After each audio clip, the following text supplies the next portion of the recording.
Hi, today I am going to show you how to do a casserole in the slow cooker.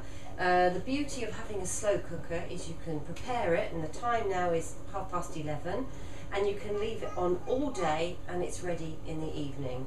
Now what I have done is used one of these trays of diced meat. I've chosen beef that all of the big supermarkets are doing. They even do 3 for £10, so you can put some things in the freezer too.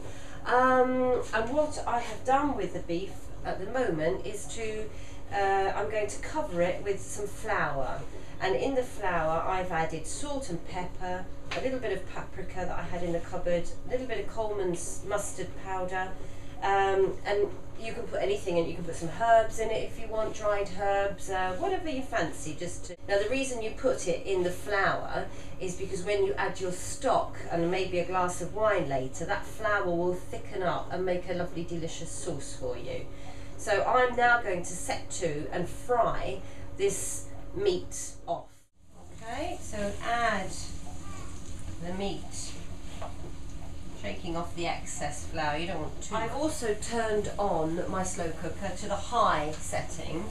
I usually, with all of any stew I do, is put it on for an hour on high, and then once I see it's bubbling nicely, I'll turn it down to the low setting and then just leave it until 5 hours go by, depending on what meat it is. In the meantime, getting an onion ready. As you can see, that's starting to brown all over. Excellent, just what we want. It does make a difference to the taste. If you can see that there. Still a bit way to go. I need a drop more oil in there. That seems to have soaked up quite a bit. That's the noise I want to hear. Because the beauty of a slow cooker is about getting an evening meal ready with all the delicious ingredients in it, so there's very little else to do in as least time as possible. Now, that has given it a lovely colour. Alright, I'm pleased with that, and I'm now going to put that in the slow cooker. Let's turn that down because the onions don't need to be so high.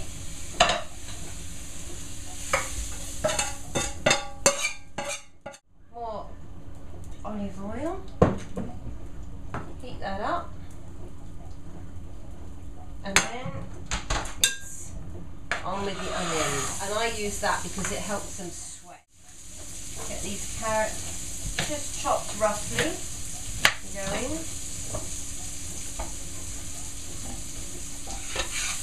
Yeah, that's getting up all that flour off the bottom. I've got some mushrooms here that need using up, and a handful of tomatoes that I got from the garden. So I should chop that little lot up and throw it in. Some of these mushrooms are there. Pop that in like that. The next thing we've got to do is make sure we've got some water for the stock. Now the little ones I'm going to chuck in whole. These couple of big ones I think can just do with a, oh dear, my knives obviously need sharpening. One thing I never get round to doing, I should do. Now the beauty of being quick is to get everything ready before you even start. So everything's to hand. That'll do. See that? Let's turn that off. Onions go in. You could put garlic in. I didn't have any here today, so I haven't used any. There. That is now what we're looking at. Okay. I'm going to add a glass of red wine here that I opened up last night. This is a Albali, barrel aged, from 2005. I don't know how it lasted that long in my kitchen, but it did. Right, there we go. Add that. Okay. Add a drop, a glass, a glug, whatever. Give it all a good stir. Coming. Now there you have it. You see, there's your sauce, and I will come back and check that out later. 20 to 2. It's now been turned down to low. Okay. Ooh. Can you see? There we are. You may notice I have added a couple of bay leaves. Yeah, another one there, and it's cooking nicely. Tomatoes are breaking up, and sauce is looking good. Lastly, I have put some dumplings in from a packet mix that you can buy in most supermarkets, and that is our dinner. Buon appetito!